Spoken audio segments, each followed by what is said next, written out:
सरगर्मियां अभी से तेज हो गई हैं। बीजेपी 2024 में एक बार फिर से प्रचंड जीत हासिल कर जीत की हैट्रिक लगाने की फिराक में है, तो वहीं बिहार के मुख्यमंत्री नीतीश कुमार बीजेपी के खिलाफ तीसरा मोर्चा बनाने की कवायद में जुटे हैं। तीसरा मोर्चा बनाने की इसी कड़ी में नीतीश 12 जून को पटना में तमाम विपक्षी दलों की बैठक की अध्यक्षता करने वाले हैं और इस अहम बैठक में 10 से ज्यादा विपक्षी पार्टियां शामिल हो सकती हैं। इस दौरान आगामी लोकसभा चुनाव के लिए मंथन किया जाएगा और बीजेपी के विजय रथ को रोकने के लिए रामबाण रणनीति भी बनाई जाएगी। नीतीश लगातार विपक्ष को एकजुट करने में लगे हुए हैं, तो ऐसे में सवाल उठता है कि आखिर विपक्षी एकता की क्या कुछ जरूरत है। तो अब आपको वो समझाते हैं और समझने की आप कोशिश करिए कि आखिर विपक्षी एकता की जरूरत क्या है। 2024 चुनाव के समीकरण को साधने के लिए विपक्षी एकता बेहद जरूरी है। विपक्षी वोट बैंक को एक साथ लाने के लिए भी एकता बहुत जरूरी है और बीजेपी के सामने चुनौती खड़ी करने के लिए बीजेपी के सामने विपक्ष की एकजुटता होना जरूरी है और तभी बीजेपी के सामने चुनौती दी जा सकती है बीजेपी को।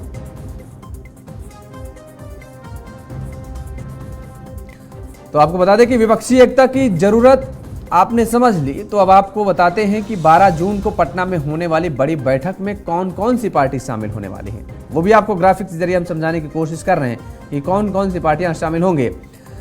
JDU, Congress, TMC, RJD, Aam Aadmi Party, NCP, Shiv Sena, UBT, CPI, CPIM, DMK, ये वो पार्टियां हैं जो बैठक में शामिल होंगे। ये राजनीतिक दल तो विपक्षी खेमे को एकजुट करने की कोशिश में नीतीश कुमार लगातार जुटे हुए हैं और कवायद तेज कर रखे हैं।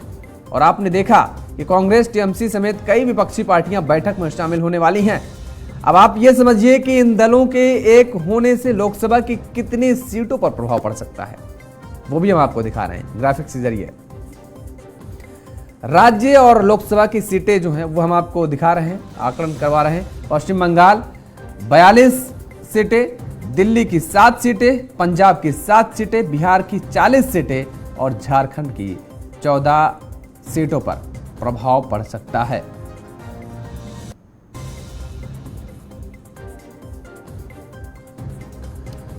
और महाराष्ट्र की 48 सीटें, केरल की 20 सीटें, तमिलनाडु की 39 सीटें, 217 सीटों पर विपक्षी एकजुटता का प्रभाव पड़ सकता है, असर देखने को मिल सकता है 217 सीटों पर ऑल ओवर का अगर हम जिक्र करें।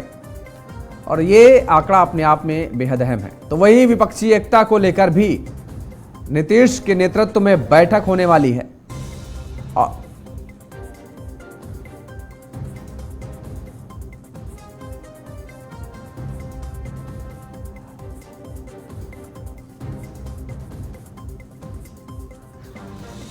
तो नीतीश कुमार की कवायद तेज होती नजर आ रही है और विपक्षी एकजुटता को लेकर नीतीश के नेतृत्व में बैठक होने वाली है, जिसको लेकर राजनीतिक प्रतिक्रियाएं भी सामने आ रही हैं।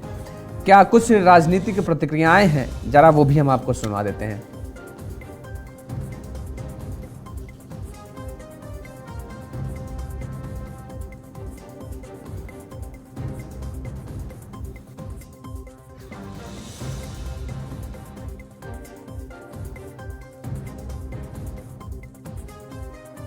तो हम समझने की कोशिश करेंगे और पहलुओं को खंगालने की कोशिश करेंगे कि विपक्षी एकजुटता को लेकर के जो कवायद तेज की गई है नीतीश कुमार की तरफ से, ये कितनी कारगर साबित होगी।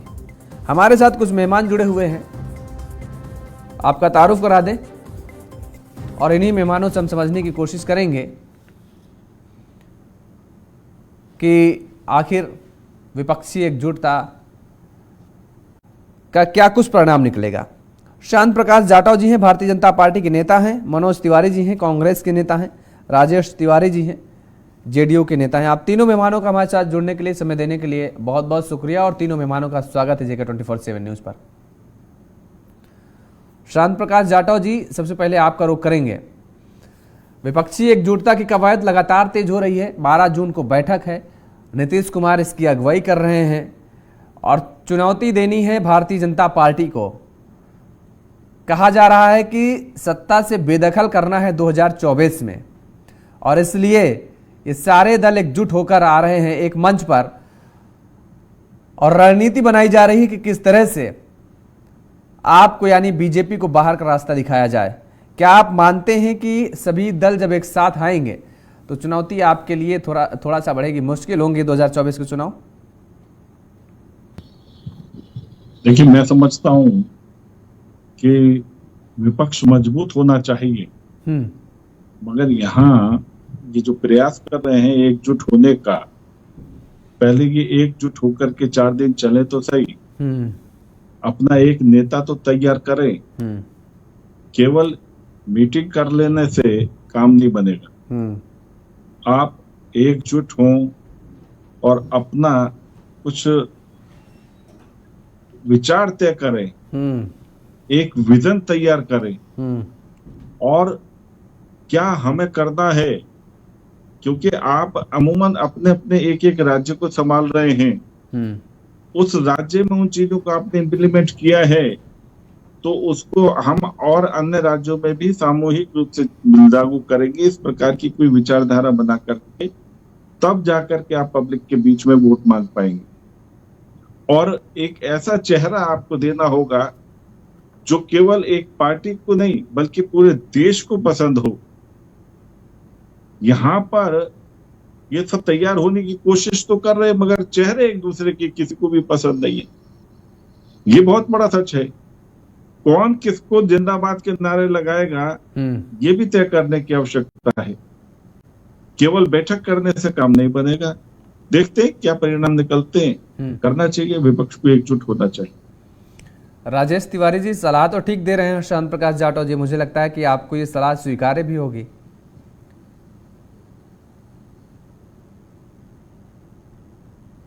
का सवाल उठता है लोकतंत्र में कभी भी।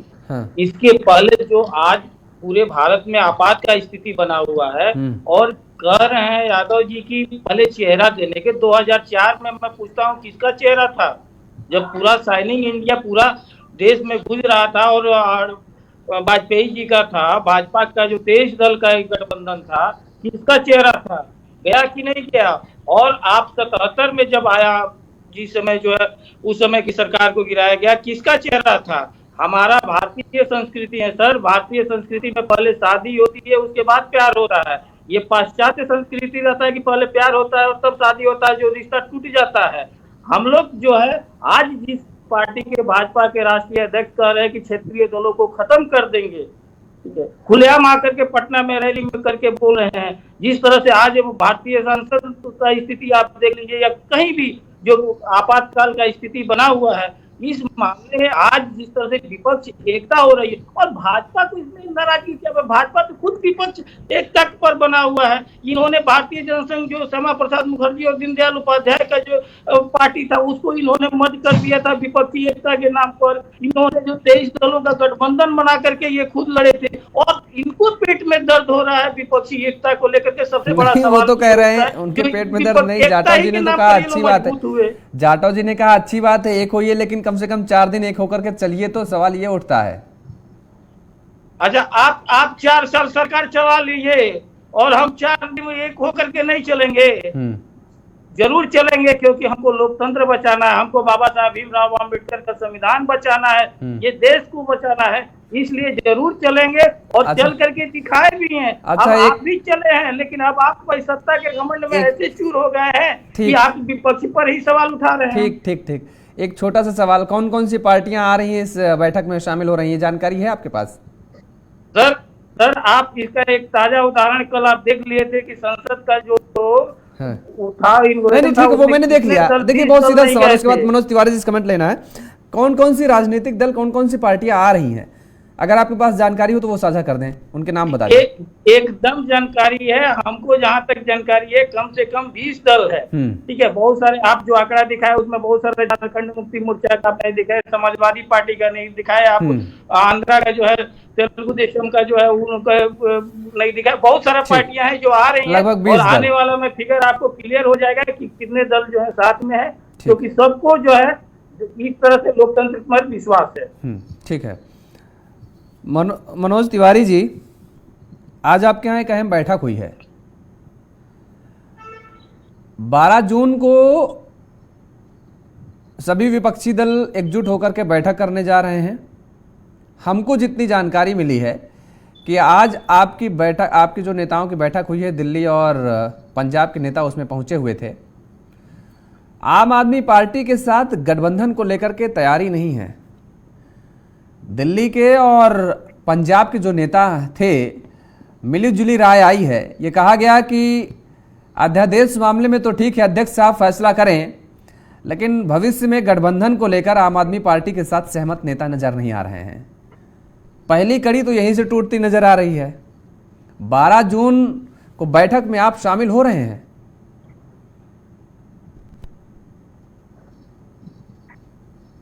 मनोज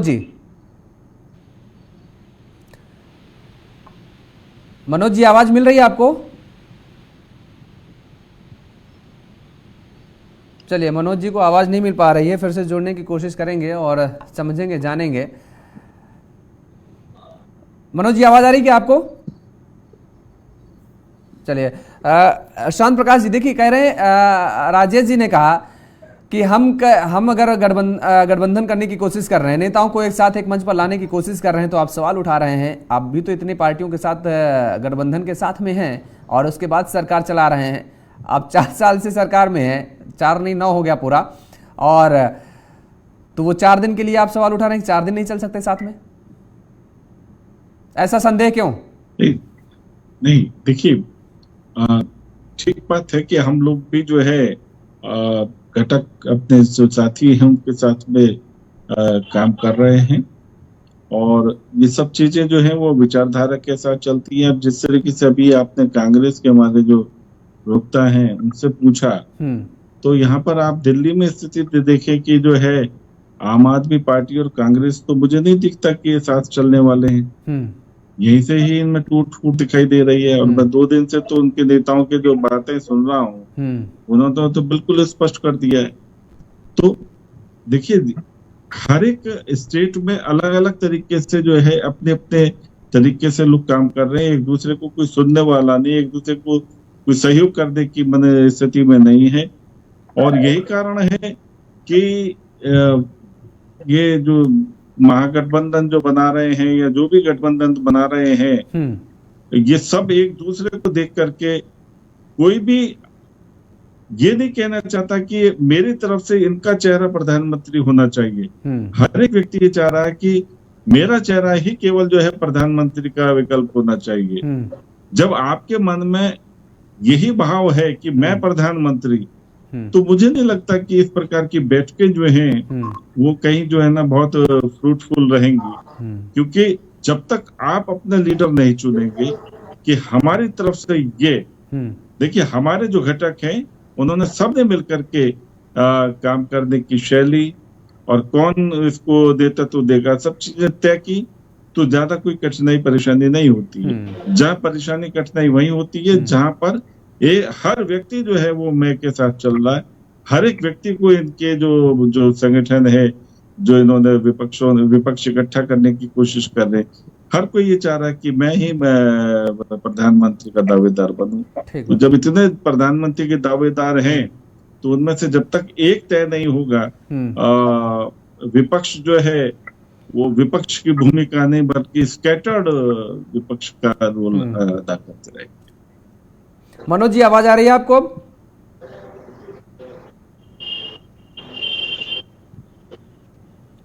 इन्होंने कान में नहीं लगा रखा। मनोज जी आवाज मिल रही है आपको?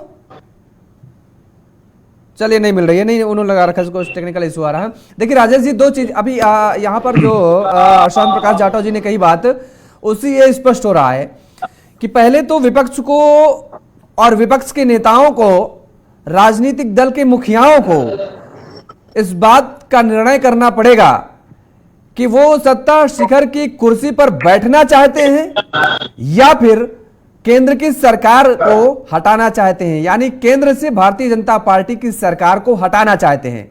पहला डिसीजन ये लेना पड़ेगा, क्योंकि जाटव जी ने ये बात कही कि सभी दल के नेता ये चाहते हैं कि प्रधानमंत्री का चेहरा हम बने और सब हमारे पीछे हों।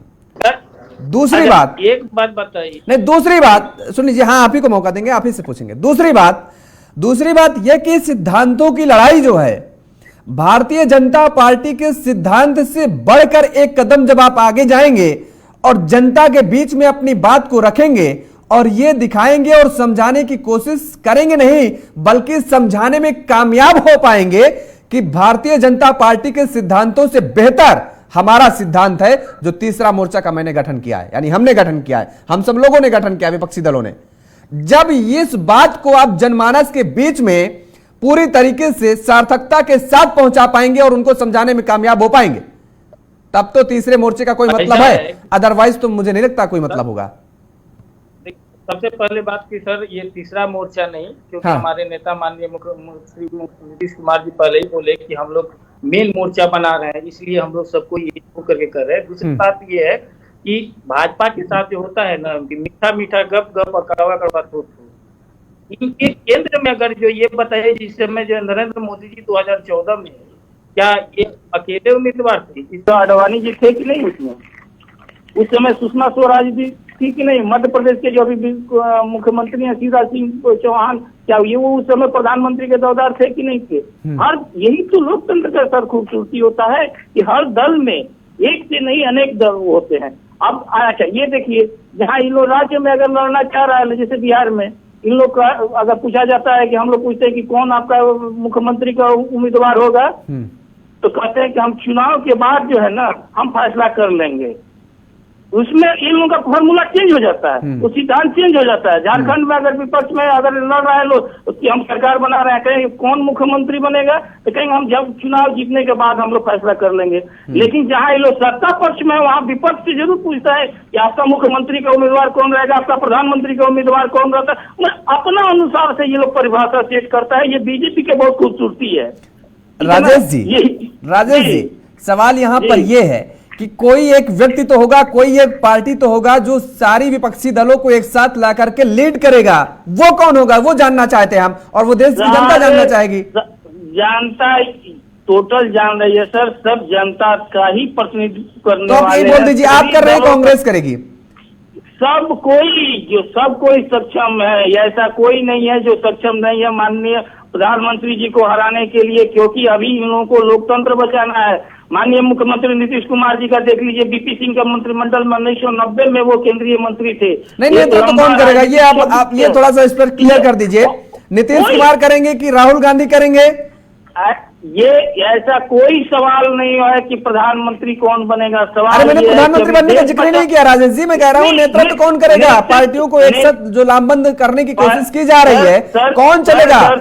टार्च कौन दिखाएगा, लाइट कौन दिखाएगा आगे, वो मैं पूछ रहा हूँ। 12 तारीख तक इंतजार कीजिए। 12 तारीख तक विपक्षी दलों का सब कोई का एक गठबंधन होगा और सामूहिक नेतृत्व लेकर के हम लोग जनता के सामने जाएंगे और निश्चित रूप से जनता हम पर विश्वास करेगी, क्योंकि जिस तरह से महंगाई से और भ्रष्टाचार से टोटल त्रस्त आ चुके हैं। आज देखिए 40% पर जो ये लोग भ्रष्टाचार के 0% करते हैं, कर्नाटक में 40% क्या था ये सब कोई जान रहा है। तो हर स्थिति में इन लोगों का पोल खोलने वाला है पूरा देश में। आज के डेट में जिस तरह से भाजपा से परेशान हो चुका है लोग, और जिस तरह से सिर्फ मीडिया के माध्यम से और सब माध्यम से, प्रचार के माध्यम से जिस तरह से ये शो कर रहा जा रहा है, ये बात अब खुलने वाली है और देश की जनता जान रही है कि अब इन लोगों को मुक्त जरूरी है। भाजपा मुक्त भारत का जो 2024 श्योर है।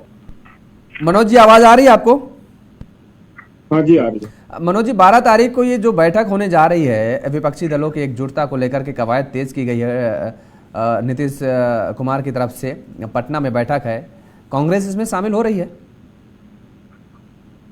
जी बिल्कुल योगेश जी, जो मीटिंग आहूत की गई है आदरणीय नीतीश कुमार जी के द्वारा, वो तमाम विपक्षी दल जो समानांतर विचारधाराओं के लोग हैं उनको एक साथ वहां पर इकट्ठा होना है और सब लोगों को एक साथ बैठ करके सकारात्मक बात करनी है।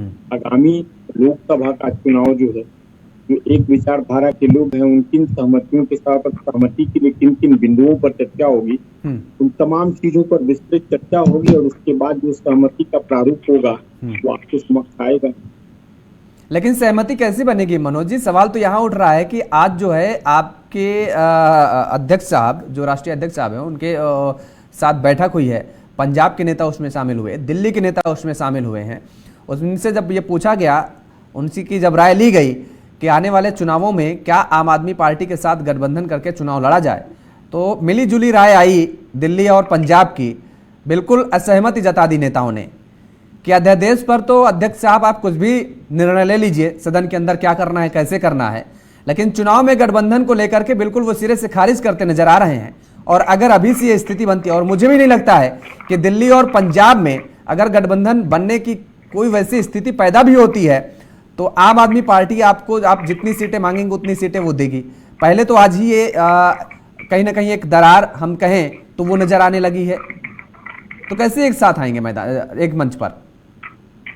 देखिए योगेश जी, एक बात तो बिल्कुल स्पष्ट है कि हाँ। भारतीय जनता पार्टी की जो सांप्रदायिक राजनीति का चेहरा है, और जो लोग भी इस तरीके की राजनीति के खिलाफ हैं, उनको एकजुट होना ही होगा। दूसरी बात मैं आपको और बताना चाहता तो हूं, ये आप अपने पार्टी के नेताओं को, जिन पार्टी आपके पार्टी के नेताओं ने जो आज प्रतिक्रिया दी है, तो क्या उनको सलाह, और राष्ट्रीय अध्यक्ष साहब को आपकी ये सलाह है कि एकजुट होना पड़ेगा, आम आदमी पार्टी को साथ लाना पड़ेगा? नहीं, मैंने योगेश जी क्या बोला कि जो आपने बोला कि इस तरीके की चर्चा हुई है, हाँ। उस पर आप ज्यादा चिंता करने की आवश्यकता नहीं है। आप एक बात स्पष्ट है कि जो भी एकजुटता के लिए जो भी कदम उठाए जाने होंगे, वो सब लोगों की सहमति से वो कदम उठाए जाएंगे, और आम सहमति के आधार पर एक कार्यक्रम तय होगा, और उस कार्यक्रम के आधार पर आगामी लोकसभा का चुनाव लड़ा जाएगा। जब देखिए, बैठक आहूत किस लिए की गई है? बैठक को इसलिए बुलाई गई है कि तमाम बिंदुओं पर चर्चा होगी। और जहां तक सवाल कांग्रेस का है, कांग्रेस ने तो शुरू में ये स्पष्ट कर दिया है कि जो भी लोग भारतीय जनता पार्टी की सांप्रदायिक राजनीति के खिलाफ हैं, उन तमाम दलों को एक साथ आना पड़ेगा, और उसके लिए बहुत सारे लोगों को बहुत सारी जगहों पर कहीं ना कहीं कुछ न कुछ चीजों पर समझौता करने की आवश्यकता होगी। तो उन चीजों पर वार्ता के क्रम में जहां तक संभव हो पाएगा, हर राजनीतिक दल जो इस आकांक्षा के साथ आगामी लोकसभा के चुनाव में अपनी शिरकत करेगा, तो वो निश्चित रूप से कहीं ना कहीं अपनी किसी बिंदुओं को गौण करेगा। कांग्रेस एक बहुत बड़ा दल है, राष्ट्रीय दल है। ठीक है, हमने पहले इसी से जुड़ा सवाल ले रहे हैं, उसके बाद आते हैं जाटव जी के पास। आपने कहा कांग्रेस एक बहुत बड़ा दल है, राष्ट्रीय दल है, नो डाउट। अगर केंद्र का चुनाव हो रहा है, जब लोकसभा के चुनाव जब होंगे, तो उस दौरान भारतीय जनता पार्टी और कांग्रेस का ही जिक्र होता है। ऐसे में ये जो एकजुटता की कोशिश की जा रही क्षेत्रीय दलों की तरफ से, नीतीश कुमार खासतौर पर सबसे अहम भूमिका, अहम रोल पर नजर आ रहे हैं। क्या आपको ये लगता नहीं कि जो कांग्रेस को करना चाहिए था काम, सारे विपक्षी दल को एकजुट ला करके अपने साथ लाने की कोशिश की जाए, वो क्षेत्रीय दल कर रहे हैं? और इसी में दूसरा पहलू ये है कि क्या आगे आने वाले भविष्य में ये आपके मुखिया को, वो चाहे राहुल गांधी का हम जिक्र करें, प्रियंका गांधी का जिक्र करें, या फिर खड़गे साहब का हम जिक्र करें, क्या इनकी सहमति होगी कि ये अन्य कोई क्षेत्रीय दल के पीछे खड़े होकर के चलें? देखिए योगेश जी, ये भविष्य के गर्व का प्रश्न है आपका। हाँ। हमारा पहला लक्ष्य है कि भारतीय जनता पार्टी जैसी राजनीतिक दल जो है, देखिए देश को की स्वतंत्रता के 75 वर्ष हो गए, और आज तक भारतीय राजनीति में कोई भी दल सत्ता में, ऐसा नहीं कि कांग्रेस हमेशा सत्ता में रही है, कांग्रेस सत्ता से बाहर भी हुई है, लेकिन जो पक्ष और विपक्ष की सामंजस्यता रही है, देश में जनता के बुनियादी मुद्दों के सवाल रहे, वो कभी भी किसी राजनीतिक दल ने गौण नहीं किया है। आज परिस्थितियां ऐसी है कि जनता के बुनियादी मुद्दों को धक्का जताते हुए कोई भी दल पहली बार ये भारतीय जनता पार्टी के रूप में एक ऐसी दल सत्ता में विराजमान है जो सिर्फ और सिर्फ एक नेता की ब्रांडिंग कर रही है, और वो भी जनता के संसाधनों के ऊपर। इससे देश का अहित हो रहा है, लोकतंत्र खतरे में है। तो लोकतंत्र को बचाने की खातिर जो हमारी संस्कृति है, ये हमारा चरित्र है, उसके ऊपर धब्बा न लगे, इसलिए देश के राजनीतिक दलों का ये कर्तव्य बनता है, इस तरीके की सांप्रदायिक राजनीति का समापन होना चाहिए। और जिन लोगों को जनता के बीच जाना है, उनको इस बात को ध्यान में रखना होगा कि अंततः जनता के प्रति उत्तरदायी लोग हैं ये लोग। कोई भी राजनीतिक दल इसी अपने किसी खास बिंदुओं को लेकर के जनता के बीच जाता है और जनता की आकांक्षाएं होती है। तो जनता, भारतीय जनता की आकांक्षा है पूरे भारत में, कश्मीर से कन्याकुमारी तक अगर आप कहीं भी चले जाएं तो आज कोई भी किसी भी राज्य में कोई भी व्यक्ति सांप्रदायिकता के खिलाफ है और भारत इस मूल संस्कृति को ही ढोते आया है आज हमारी एक प्राचीन सभ्यता से लेकर वर्तमान तक। तो इन परिस्थितियों में भारतीय जनता पार्टी के खिलाफ सब लोगों को एकजुट होना निहायत आवश्यक है। और इन परिस्थितियों के लिए अगर कहीं ना कहीं किसी भी राजनीतिक दल को किसी बिंदुओं पर अगर समझौता करना पड़े तो समझौता करना चाहिए, ये मेरा अपना निजी मत भी है। और जहां तक सवाल कांग्रेस का, मैंने पहले भी बोला, देखिए कांग्रेस, आपने कहा नीतीश कुमार जी इसकी पहल कर रहे हैं। देखिए कोई भी सामूहिक अगर राजनीतिक विचार बिंदुओं पर चर्चा होती है तो जिम्मेवारियां लोगों के बीच बांटी जाती है। नीतीश जी को इसके लिए जिम्मेवारी दी गई है और नीतीश जी एक प्रबुद्ध नेता हैं और उनको काफी इस मामले में एक्सपीरियंस भी है। तो किसी भी व्यक्ति को अगर कोई जिम्मेवारी दी जाती है तो उसके पीछे कोई ना कोई पृष्ठभूमि होती है। नीतीश जी इस काम को बखूबी निभा रहे हैं और सब लोग अपने अपने काम में लगे हुए हैं। जिन लोगों को कहीं ना कहीं कोई ना, जो कांग्रेस की जिम्मेवारी है वो कांग्रेस अदा कर रही है और नीतीश कुमार जी को जो कहा गया नीतीश कुमार क्या पृष्ठभूमि है, मुझे लगता है सब बहुत जल्द ही साफ हो जाएगा। जाटव जी देखिए, लोकतंत्र को बचाने की कोशिश की जा रही है, ये कहा जा रहा है कांग्रेस की तरफ से। और अगर हम वोट बैंक का जिक्र करें, राजनीतिक दल अगर एक मंच पर आते हैं और इन राजनीतिक दलों का वोट प्रतिशत जो है अगर एक साथ आ जाता है तब तो वास्तव में आपके लिए मुसीबत खड़ी हो जाएगी, इसमें तो दो राय नहीं है। देखिए ये जो सारा जो कोशिश की जा रही है, हाँ। इसमें कांग्रेस कर्नाटक, हिमाचल प्रदेश, राजस्थान में सरकार बनाए हुए, इसके अलावा आम आदमी पार्टी भी 2 जगह पर सरकार बनाए हुए हैं। नीतीश जी बिहार में आधे अधूरे हैं, वो भी वहां पर जुगाड़ बना करके अपनी सरकार बनाए हुए हैं। यहाँ पर मैं आपको एक बात कह दूं, यहाँ बिल्कुल स्थिति स्पष्ट है, सजाएंगे ये और मदारी का बंदर जो है चुरा ले जाएगा कोई और।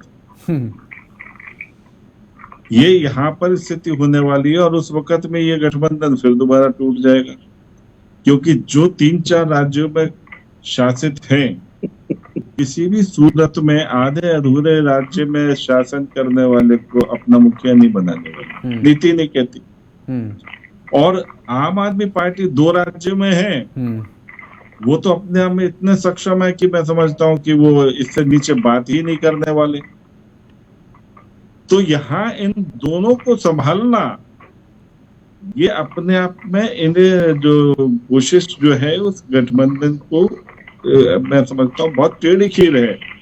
ये एक तराजू में वो कहते हैं ना, मेढक तोलने वाली स्थिति है। और ये दोनों दल ऐसे हैं जो सक्षम हैं अपने अपने क्षेत्र में, एक पंजाब में और एक दिल्ली में अपना बढ़िया काम चल रहा है और बढ़िया प्रचार प्रसार हो रहा है इनका। और कांग्रेस जो है वो भी अपने आप में सक्षम है। कांग्रेस क्यों किसी और को लेकर के जो है मुख्यमंत्री का या प्रधानमंत्री का चेहरा जो है ना वो सपोर्ट करेंगे? तो मैं नहीं समझता कि ये जो 12 तारीख की जो मीटिंग है वो चाय पानी पीने के अलावा, खाना पीना करने के अलावा बहुत अच्छे किसी निर्णय पर पहुंच पाएगी। बाकी देखते हैं क्या बात। हाँ, वो तो 12 के बाद बाकी पता चल जाएगा। मनोज जी कुछ कहना चाह रहे थे आप? कहना चाहता हूँ कि भारतीय जनता पार्टी की आज की तारीख में परिस्थितियां ऐसी है कि वो ज्यादा चिंता कांग्रेस की तरफ कर रही है। मैं कह रहा हूँ यही कारण है, मुझे लगता है कि कर्नाटक का चुनाव वो लोग हार गए और अन्य राज्यों में भी ये लोग चुनाव हार जाएंगे अगर इनकी दुर्दशा यही रही। अब हम क्या कर रहे हैं इससे ज्यादा इनका मंथन है, जहाँ तक इनका एक सवाल है। देखिए गठबंधन में हमारे से ज्यादा दलों का गठबंधन इनके साथ था, लेकिन गठबंधन दलों को ये बेचारे अपने साथ रख नहीं पाए। उसका मूल कारण है कि अगर आदमी किसी भी तरीके से ज्यादा लालची हो जाता है तो वो समझौता की स्थिति में नहीं होता। भारतीय जनता पार्टी लेन किन प्रकार की सत्ता के लिए लालच है, तो वैचारिकता के आधार पर उनका समझौता जो है लंबे समय तक चल नहीं पाता। और यही कारण है कि जिन जिन लोगों के साथ इन लोगों ने समझौता किया वो लोग इनका साथ छोड़ दिए। अब जदयू भी इनके साथ थी, बहुत महबूबा मुफ्ती जी भी इनके साथ थी, बहुत सारे लोग इनके गठबंधन में थे, वो तमाम लोग, अकाली दल इनके साथ था पंजाब में, लेकिन सब लोगों ने इनसे अपना पल्ला झाड़ लिया। उसका मूल कारण है, मैंने क्या बोला शुरू में, कि अकेले सिंगल ब्रांडिंग पार्टी है। और मैं बार बार हर चैनल पे ये बोलता हूँ कि देखिए, मोदी जी भारतीय जनता पार्टी की ताबूत के आखिरी कील साबित होंगे। इन लोगों को एक चीज की बहुत बड़ी गलतफहमी हो गई है। हमारी चिंता मत करो, आप अपने गठबंधन की चिंता करो ना। तो आपकी चिंता के नहीं, मैं मेरी हमारी चिंता काहे के लिए कर रहे हो? आपको आगाह किया। देखिए, एक राजनीतिक भारत हमारे को आगे क्या करना, हम तो कर रहे हैं चिंता। हमने तो डेवलपमेंट करना, डेवलपमेंट के सहारे जाना है। आपको फायदा ही होगा। आपने कुछ नहीं किया ना।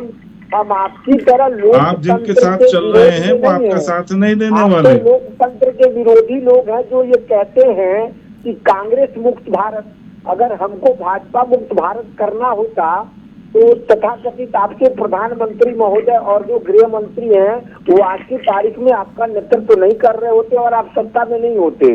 तो ये लोकतंत्र को हमने बरकरार रखा है। और मैं इसलिए बारंबार कह रहा हूँ कि हम भाजपा मुक्त भारत नहीं चाहते, हम चाहते कि आप भी सत्ता में रहें। और इसके लिए आपको आप लोग डरते हैं, लोकतंत्र से डरते हैं, लोकतांत्रिक व्यवस्था से डरते हैं, आप संसद से भागते हैं। मैंने बोला आप संसद, नए संसद भवन का शिलान्यास होता है, आप उससे भागते हैं। देखिए, ऐसा है, आप लोग भयभीत रहते हैं, लोकतांत्रिक व्यवस्था से भयभीत हैं। आपके साथी ने आपको छोड़ दिया, आप जो है पंजाब में आपके साथी ने आपको छोड़ दिया। और मुझे नहीं लगता है कि अगर महागठबंधन, जो हम लोग का गठबंधन बन रहा है, या जो हम लोगों के साथ जो लोग हैं, आप देखिए इसके पहले भी चुनाव हुआ, आपको ये आंकड़ा रखना चाहिए, तब आपको बोलने में आसानी होगा। 31% वोट आपको मिला था जाटो साहब, 69% लोग आपके विरोध में हैं। नहीं, लेकिन कई दफा ये भी होता है ना मनोज जी, कई दफा ये भी होता है कि नेता तो एक मंच पर एक साथ आ जाते हैं, लेकिन वोट बैंक एक साथ ला पाना बड़ा मुश्किल होता है। हमने इतिहास को अगर देखें तो हम इसको सीख सकते हैं इस बात से। देखिए ना, मैं आपको बता रहा हूँ, 1947 के बाद से तमाम विपक्षी दलों का इतिहास हमने देखा है। हमको भी राजनीतिक जो अनुभव राहुल गांधी जी कैसे भागे वो देखो।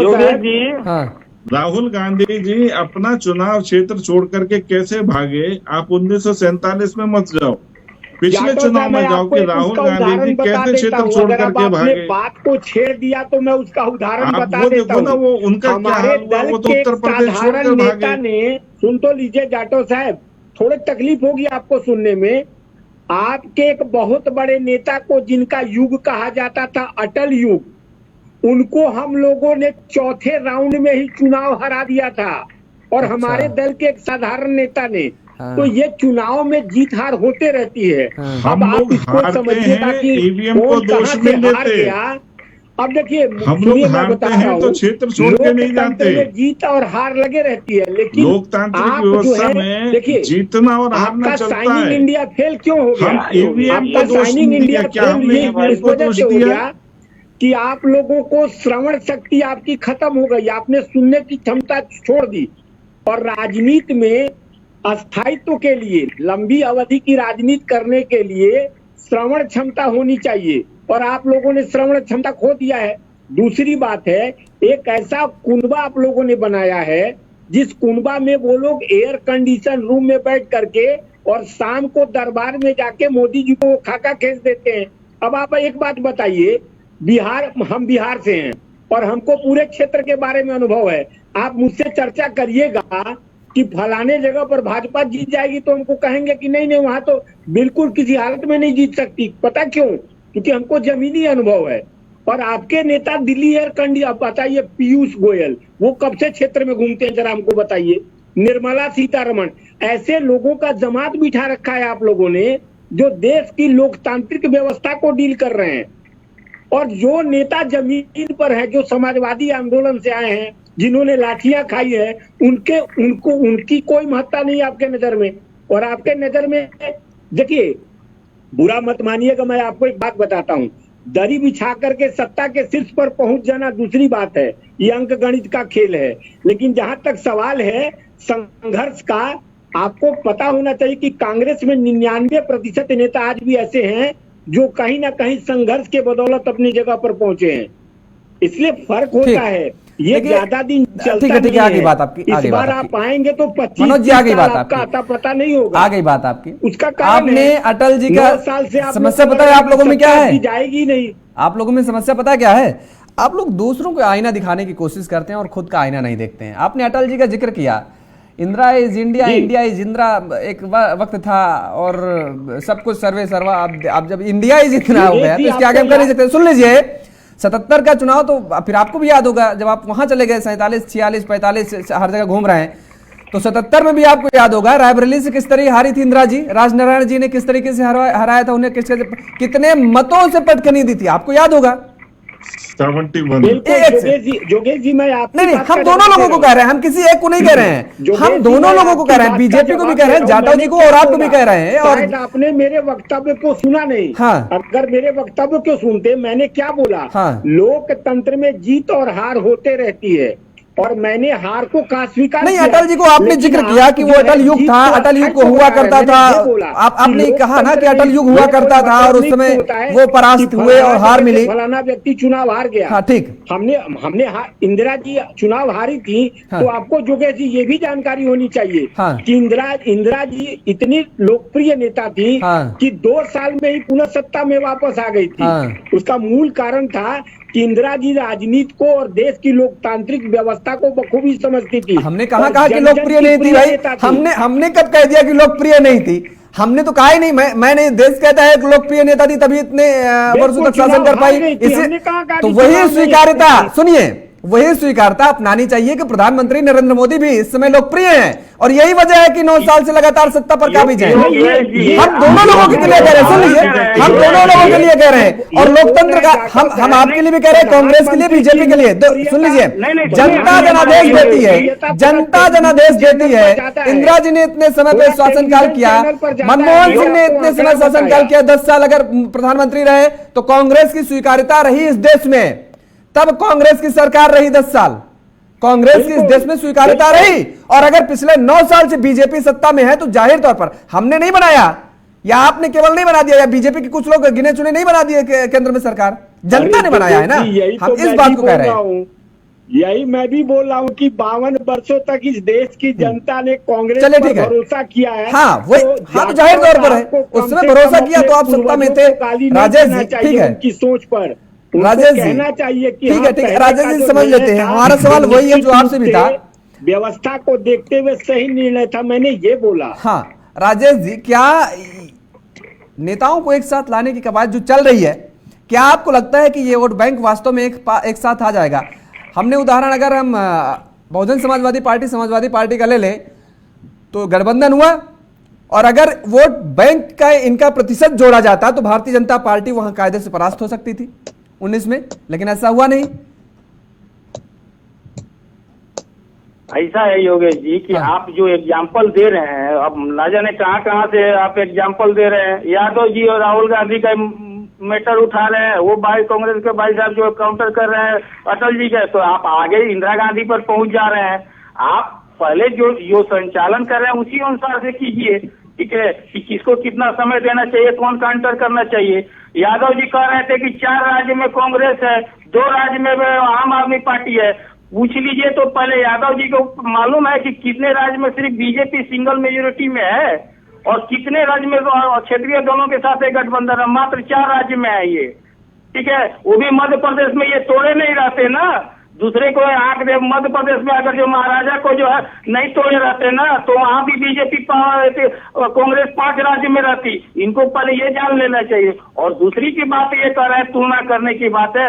आज ये बताइए, ये नीतीश जी के कह रहे हैं या जदयू के कह रहे हैं, किसके सहारे? ये गठबंधन की सरकार चलती है और समाजवादी विचारधारा, समान विचारधारा के दल का यही खूबसूरती होता है। लेकिन आप लोग तो लोकतंत्र बीजेपी कब से लोकतंत्र के उदाहरण देने लगी? वो तो आजादी में भी लोकतंत्र का उदाहरण नहीं देती थी, आज भी वो लोकतंत्र में विश्वास नहीं करती है। नहीं तो जो कह रहे हैं कि जिसको कहे कि 14 ही देश आजाद मिला उसको पद्मश्री के उपाधि दे दिया जाता है, ये बीजेपी की खूबसूरती है। तो इसलिए इस तरह का बात अगर बीजेपी के मुंह से अगर शोभा दे रहा है, हम लोग समान विचारधारा और हम लोग किसके साथ गठबंधन की बात नहीं है। हम कांग्रेस के साथ जा रहे हैं या आरजेडी के साथ जा रहे हैं या कांग्रेस जो है आम आदमी पार्टी के साथ, ऐसी बात नहीं है।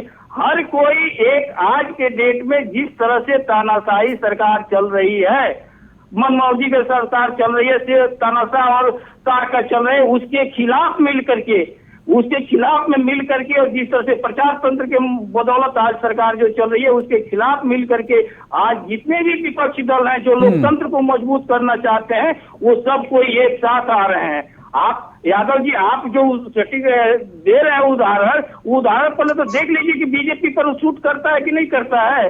कहाँ से मजबूती? आपके दल में कितने लोग प्रधानमंत्री के उम्मीदवार हैं? क्या नितिन गडकरी से कोई ज्यादा उम्मीदवार अच्छा है? और नितिन गडकरी के विपक्ष सबको ही मानता है कि सबसे परफेक्ट मिनिस्टर और सबसे अच्छा मिनिस्टर अध्यक्ष भी रहे हैं, संगठन का भी अनुभव है। लेकिन उसके बाद भी देख लीजिए, तो इसके विपक्ष की चिंता आप लोग मत कीजिए, विपक्ष एक है। हम लोग सभी लोग अगर जो सबका मन है तब एक साथ बातचीत करके एक टेबल पर आने को तैयार हुए हैं। अगर ऐसा नहीं रहता तो कोई नहीं तैयार होता। सब कोई एक मन के ऊपर आ रहे हैं, सब कोई बातचीत कर रहे हैं और चाय पानी से तो आपका सूख गया है मुंह। जितना आप लोग रणनीति बनाना चाह रहे हैं, जितना सोचना कर रहे हैं कर लीजिए, लेकिन आने वाला 24 में ये स्थिति जो होगा वो भाजपा मुक्त भारत का जो हम लोग का सोच है वो परिकल्पना वो सही साबित होगा। चलिए राजेश जी, शुभकामनाएं हैं कि विपक्षी एकजुटता हो। इसके पहले भी कवायद की जा चुकी है, हालांकि वो कारगर साबित नहीं हुई है पिछले चुनावों में भी, लेकिन आप ये दावा कर रहे हैं कि इस बार ये सफल होगा। कब नहीं हुआ है सर? पहले क्या 2019 में कोशिश नहीं की गई थी क्या राजेश जी? या तो कौन कोशिश किया था? अरे साहब, अब आप नहीं बताएंगे तब तो आप बीजेपी के साथ में थे। सुन लीजिए, अरे सुन लीजिए, फिर मैं नहीं बोलना चाह रहा था। रुक जाइए राजेश जी, मैं नहीं बोलना चाह रहा था, आप जबरदस्ती। क्या 2019 में आपने तस्वीरें नहीं देखी? आप उस समय तब बीजेपी, सुन लीजिए, आप बीजेपी के साथ उस समय गले मिले हुए थे। तब आपको तो क्या आरजेडी लग रही थी? जहर कसमें खा रहे थे, क्या कह रहे थे? कुछ भी हो जाए, सत्ता मिले ना मिले, उससे बड़ा भ्रष्टाचारी आरजेडी से कोई नहीं, लालू परिवार से कोई बड़ा भ्रष्टाचारी नहीं है। क्या कौन सी कसमें आपने नहीं खाई?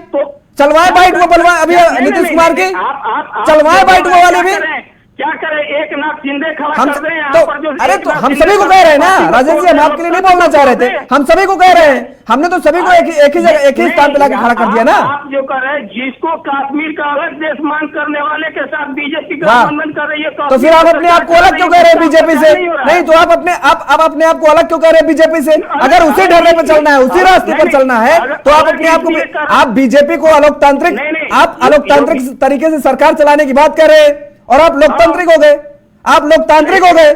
चलिए दोनों एक ही रास्ते पर चलेंगे, दोनों एक ही गाड़ी से। और आप पैरामीटर अलग नहीं होगा, पैरामीटर एक ही रहेगा राजेश जी।